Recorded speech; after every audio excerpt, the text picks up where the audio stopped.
Madam, చూస్తా ఉంటుంటే నాగబాబు గారికి క్యాబినెట్ హోదా ఇచ్చారు మేడం. ఆ ఆ శాఖలో ఏదైతే పవన్ కళ్యాణ్ గారి శాఖలో నుంచో ఒక చిన్న పదవి తీసి ఆయనకి క్యాబినెట్ హోదా ఇచ్చారు. అంటే ఇప్పుడు క్యాబినెట్ మినిస్ట్రీ ఇంకా ఈయనట్టేనా మేడం? సార్, ముఖ్యంగా వారసత్వపు రాజకీయాలని ప్రోత్సహించడం పవన్ కళ్యాణ్ గారికి ఇష్టం ఉండదు. కానీ వారసత్వంగా ఇచ్చినటువంటి ఎమ్మెల్సీ ఇప్పుడు అంటే పార్టీలో ఎప్పుడు మెగా వారి కుటుంబ సభ్యుడిగా, లేకపోతే పవన్ కళ్యాణ్ గారికి అన్నగా ఎప్పుడు ఆయన గౌరవం అంగుళం కూడా తగ్గదండి. ఆయన పార్టీకి ఇన్ఛార్జిగా ఉండో లేకపోతే పార్టీని బలోపేతం చేసుకోవడంలో చాలా చాలా బిజీగా ఉండాల్సినటువంటి వ్యక్తి అండి. ఎందుకంటే ఎమ్మెల్యేలు ఎమ్మెల్సీలు ఎంతమంది ఉన్నా పార్టీ బలోపేతం అయితేనే వాళ్ళందరూ బయటికి రాగలరు. సో మేము అనుకున్నాము ఆయన రాజకీయాల్లో ఉంటారు, ఈయన పార్టీని బలోపేతం చేసుకుంటూ ఉంటారు, వచ్చిన వాళ్ళకి సముచిత స్థానాల్లో కూర్చోబెట్టి వాళ్ళ వాళ్ళ నుంచి వచ్చేటటువంటి కార్యకర్తల్ని బలంగా కాపాడుకుంటారని అనుకున్నామండి. ఎందుకంటే బాలినేని శ్రీనివాసరెడ్డి గారు ఆయన రెడ్డి అని గాని, ఇంకో కులం అని గాని ఎవరికీ తెలియదండి. ఆయన ఎప్పుడు వాసన్న అనేవాళ్ళు ఒంగోలులో. అంత గొప్పగా, అంత గౌరవంగా అన్ని సార్లు ఎమ్మెల్యేగా లేకపోతే మంత్రిగా అయిన వ్యక్తి ఆయన గురించి మాకంటే మీకే బాగా తెలుసు. అలాంటి వ్యక్తి పార్టీలోకి రాగానే ఆయనకి తగ్గ సముచిత స్థానం ఏదో రాజ్యసభ ఇవ్వడం, లేకపోతే ఎమ్మెల్సీలో ఫస్ట్ ప్రయారిటీ వాళ్ళకి ఇవ్వడము. కిలారి రోసయ్య గారండి. ఆయన ఎక్కడ టికెట్ ఇచ్చినా కమ్యూనిటీ ఓటింగ్ ని, కాపు ఓటింగ్, ఫిక్స్డ్ ఓటింగ్ ఉంటదండి. సామ్నేని ఉదయభాను గారండి. కృష్ణా జిల్లాలో బలమైన లీడర్ ఆయన, గుంటూరు జిల్లాలో బలమైన లీడర్ కిలారి రోసయ్య గారండి. సో వాళ్ళు పార్టీలోకి వచ్చారంటేనే ఎంతో మంది ప్రజారాజ్యం నుంచి పనిచేసినటువంటి జన సైనికులకి ఊపిరి ఊపిరి పీల్చుకున్నారండి. ఎందుకంటే పార్టీలో సమస్య అంటే ఎవరికి చెప్పాలండి? నాదెండ్ల మనోహర్ గారికా? సో అక్కడ నాదెండ్ల మనోహర్ గారికి సమస్య చెప్పడానికి బేసింగ్ ఆన్ ఒకటి, ఆయన ఎక్కడో తెనాలికి సంబంధించిన ఒక మినిస్టర్ గా ఉన్నారు, చాలా బిజీగా ఉంటారు, అపాయింట్మెంట్లు ఇచ్చే పరిస్థితి ఉండదు. ఇంకోటి ఏంటంటే తన మన అనేది ఉంటది కదండి. మనోడ్రా మనోడ్రా అనే ఫీలింగ్ తో ఎప్పుడు కిలారి రోసయ్య గారికి పొన్నూరు గాని గుంటూరు గాని మంచి గ్రిప్ ఉందండి. ఆయన పార్టీలోకి వచ్చినప్పుడు చాలా మంది సంతోషపడ్డారండి.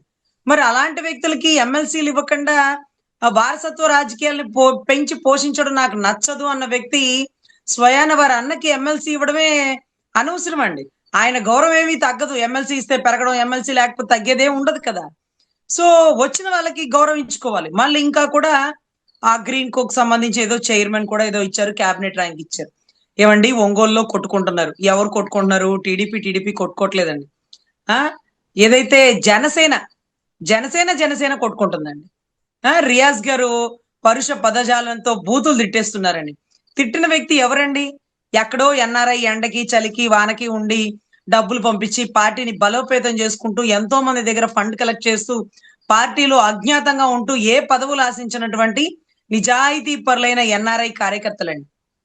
వాళ్ళు లీడర్ గా కూడా చెప్పుకోరు, మేము కార్యకర్తలం అండి, ఆయన ఫాలోవర్లం అండి అని చెప్పుకుంటారు. సో అటువంటి వ్యక్తుల్ని ఈయన పరుష పదజాలంతో బూతులు. అతను ఏం చెప్పినాడు? అఫిడవిట్ లో ఏముందో అవి చూపించాడు. అఫిడవిట్ లో అది లేదా? అది మనమే కదా రాసింది. సో ఇది ఎలా ఉంటదంటే, నాకేమీ లేదంటావా, నేనేంటో నీకు తెలుసా అంటూ, నువ్వు రా ఇండియాకి రా, చూపిస్తా, నేనేంటో చూపిస్తా, నరికేస్తా, పొడి చేస్తా, చంపేస్తా అనే పిచ్చి మాటలు ప్రభుత్వంలో ఉండి మనం మాట్లాడొచ్చా అండి? ఒకవేళ అతనికి ఏదైనా అయితే ముందు ఎత్తుకెళ్లేది మిమ్మల్నే కదా. సో ఒక ప్రభుత్వంలో ఒక నెంబర్ 2 కేటగిరీలో ఉన్న వ్యక్తి పక్కన ఉండాల్సినటువంటి మీరు ఈ బూతులు. మీరు ఎవరిని తిడుతున్నారు? బాలినేని గారినా? అరే, ఒంగోలులో వైసీపీ ఈ మాత్రం వైసీపీ ఉన్న టైంలో కూడా జనసేన బలంగా ఉన్న, ఊపిరి పీల్చుకున్న, ఇబ్బంది లేకుండా ఉన్న, అంటే మిగతా జిల్లాల కంటే ఎక్కువ ఇబ్బందులు ఎప్పుడూ లేవండి. ఏదైనా ఒకళ్ళ కేసు ఏదైనా పెట్టినా వైసీపీ వాళ్ళు జనసేన వాళ్ళ మీద ఇమీడియట్ గా పవన్ కళ్యాణ్ గారు వాసన్నకి ఫోన్ చేయగానే నేను చూసుకుంటలే కళ్యాణ్ బాబు అనేవాళ్ళు. అని వాళ్ళ కార్యకర్తలను వాళ్ళ ఇన్ఛార్జ్ నో పిలిచి, ఎందుకు వాళ్ళతో మీకు అంటూ కేసులు తీపిచ్చేసేవాళ్ళని. అటువంటి వ్యక్తి నమ్మి మన పార్టీలోకి వస్తే మనం ఇచ్చే గౌరవం ఇదేనా అండి? ఆ సో ఇలాంటి టైంలో ఇంకా కూడా ఆయన కుటుంబ సభ్యుడైనటువంటి నాగబాబు గారికి పదవి ఇవ్వడం కంటే ఈ గొడవలకు కారణం అవుతున్న వాళ్ళని పిలిచి కూర్చోబెట్టి వాసన్నకి సముచిత స్థానం ఇస్తూ ఆ ఆయన గురించి దుర్భాషలాడడం కరెక్ట్ కాదు. ఆయన అడుగుతుంది ఏంటి? నాకు ఎమ్మెల్యే ఇవ్వండి, మినిస్టర్ ఇవ్వండి అని అడుక్కుంటున్నారా, అర్థిస్తున్నారా? పార్టీని బలోపేతం చేసుకోండి. జన సైనికులు ఇబ్బంది నలిగిపోతున్నారు. వాళ్ళ ఇబ్బందులు మీకు తెలియంది కాదు. రాష్ట్రంలో అన్ని చోట్ల నలుగుతున్నారు.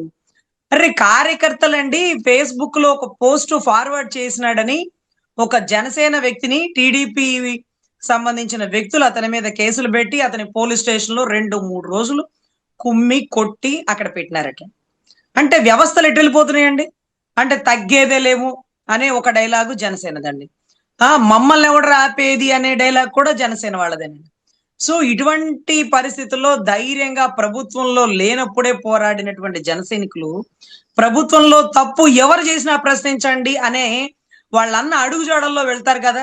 మా అన్న కూడా కదండి, మేము కూడా అదే కదా అడుగుజాడల్లో. తప్పు ఎవరినైనా ప్రశ్నించండి అంటారు, నన్నైనా ప్రశ్నించండి, నా కాళ్ళు పట్టుకొని ప్రశ్నించండి అంటారు. సో తప్పు దామంచర్ల చేసినాడని అతను ఎవరో భావించినోడు ఇప్పుడు పోస్ట్ మేడం పెట్టాడు. దామంచర్ల అరాచకం అంటూ కొన్ని పేజీల లెటర్ రిలీజ్ చేసినాడు. సో ఇప్పుడు తద్వారా ఇప్పుడు ఆ పోస్ట్ ని ఫార్వర్డ్ చేసినాడని అరెస్ట్ చేయడం అనేది కరెక్ట్ కాదండి. సో దయచేసి ఒళ్ళు దగ్గర పెట్టుకొని పరిపాలన చెయ్యాలా. వాళ్ళు లేనిదే గెలుపు లేదు, వాళ్ళు లేనిదే ఇళ్లలోంచి బయటికి రాలేదు.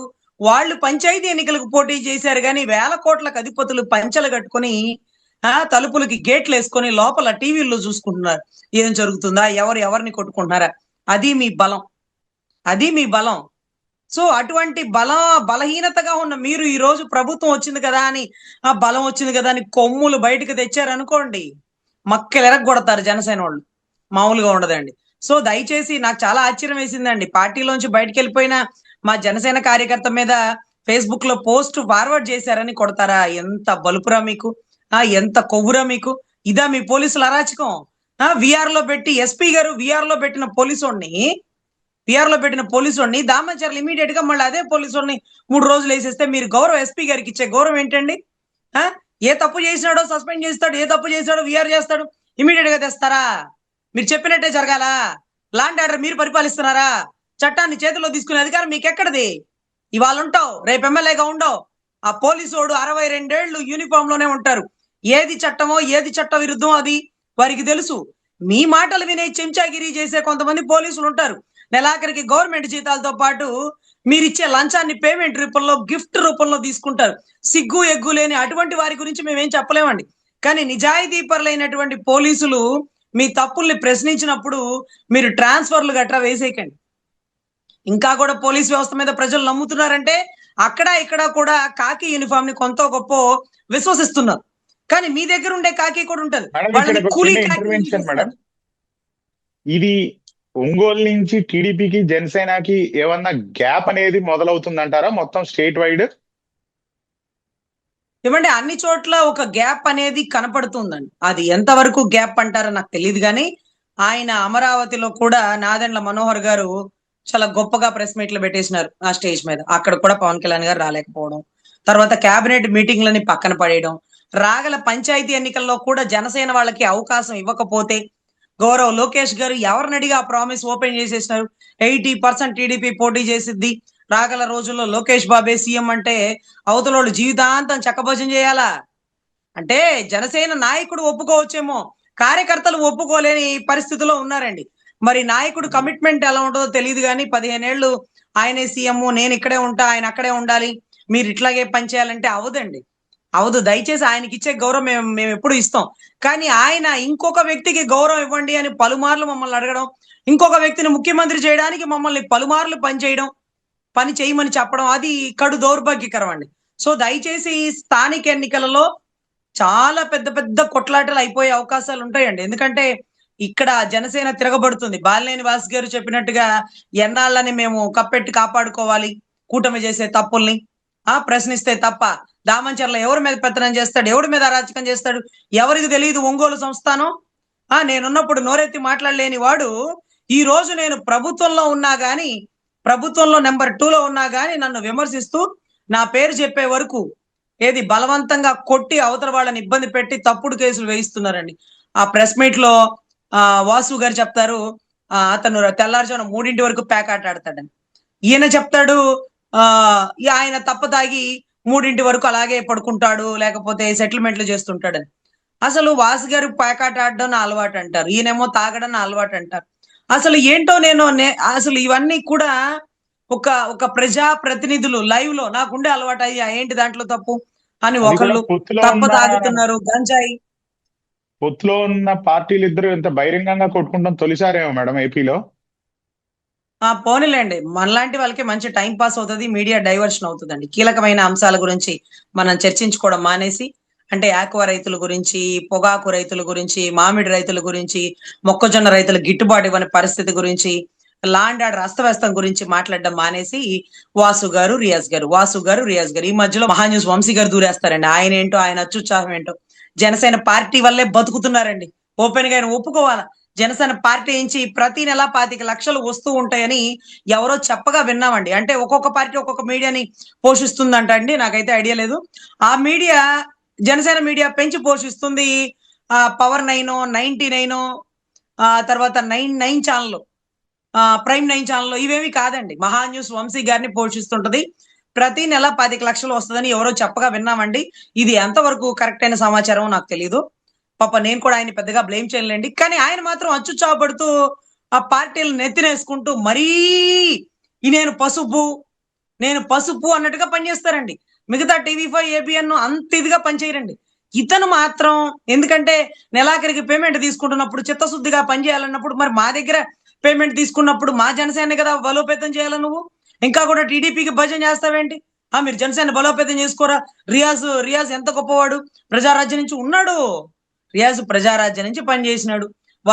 బాలినేని గారి గెటప్, బాలినేని గారి ఆ కెపాసిటీ కూడా మీకు తెలుసు.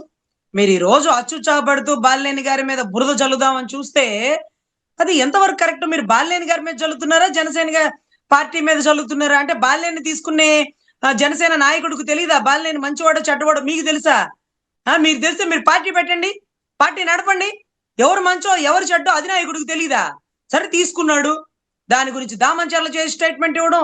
ఇతనంట జగన్ నాయకుడా జనసేన నాయకుడా అంట స్టేట్మెంట్లు అని మహా న్యూస్ వంశీ గారి మీద స్వయంగా జనసేన నాయకులు చాలా మంది పోస్టులు పెట్టడం, కంప్లైంట్లు ఇవ్వడం కూడా జరుగుతుందండి. ఇప్పుడు అవతల వ్యక్తి మీద కోపం ఉంటే మేము అడుగుతాం, నువ్వెవరు అడగడానికి అనేది నడుస్తుందండి. సో ఇది కూడా పూర్తిగా మీడియా డైవర్షన్ అని అనుకుంటున్నా. నేనైతే మన బంగారమే మంచిదైతే ఈ తిప్పలన్నీ ఎందుకు వస్తాయి? మహా న్యూస్ వంశీ గారికి నోరు ఎందుకు లెగుస్తుంది? రియాజ్ గారు బూతులు ఎందుకు మాట్లాడతారు? ఎల్లమ్మ పుల్లమ్మ పార్టీ మీద ఎందుకు పెత్తనం చేస్తారు? సో మన బంగారమే కరెక్ట్ గా లేదేమోనని నా భావన అండి. దయచేసి చిన్న చిన్న ఇబ్బందులు ఉంటే ఆ జనసేన నాయకుడు గాని నాయకులు గాని వచ్చి సర్ది చెప్పుకొని దీన్ని మీడియా దాకా రానికుండా చూసుకోవాలి.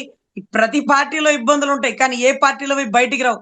పాపం జనసేన పార్టీ చేసుకున్న పాపం ఏంటో, చిన్న తప్పు పెద్ద తప్పు మొత్తం బయటకు వచ్చి అలరయ్యి ఆఖరికి పార్టీని కేఏ పాల్ గారి పార్టీ లాగా చేసేసే పరిస్థితికి తీసుకొచ్చారు పచ్చ మీడియా టీడీపీ వాళ్ళని. దయచేసి ఈ తప్పులు ఏమైనా ఉంటే సరిదిద్దుకోవాలి.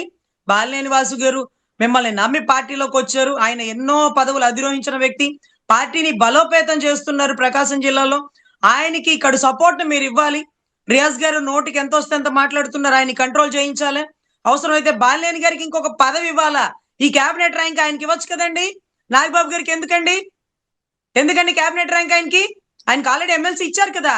అర్రే ఇంత జరుగుతుందే, మనల్ని నమ్మి వచ్చినోడే మన వాళ్ళే బూతులు తిట్టించుకున్నాడే, ఆ పార్టీలో ఉన్నప్పుడు ఒక్కరు విమర్శించలేదే. అయ్యా బాలినేని రావయ్యా, ఇదిగో నీకు ఈ పదవి తీసుకో, క్యాబినెట్ ర్యాంకు, రేపు నుంచి సైరన్ కారులో వెళ్ళని చెప్పాలి కదండి. అసలు పార్టీని బలోపేతం చేసుకునే ఉద్దేశం పవన్ కళ్యాణ్ గారికి ఉందో లేదో మాకు అర్థం కావట్లా. అరే ఫేస్బుక్ లో పోస్ట్ పెట్టారు, దాన్ని ఫార్వర్డ్ చేసినారు, అతన్ని కొట్టారని రాయపాటి అరుణ్ గారు వెళ్ళి స్టేషన్ లో మాట్లాడుకుని సి గారికి చెప్పి అతను విడిపించుకున్నారంట. ఆవిడ ఎవరండి? ఆవిడకి ఏమైనా డైరెక్టర్ ఇచ్చారా, చైర్మన్ ఇచ్చారా? ఆవిడ చెప్తే సీఏ వింటాడా?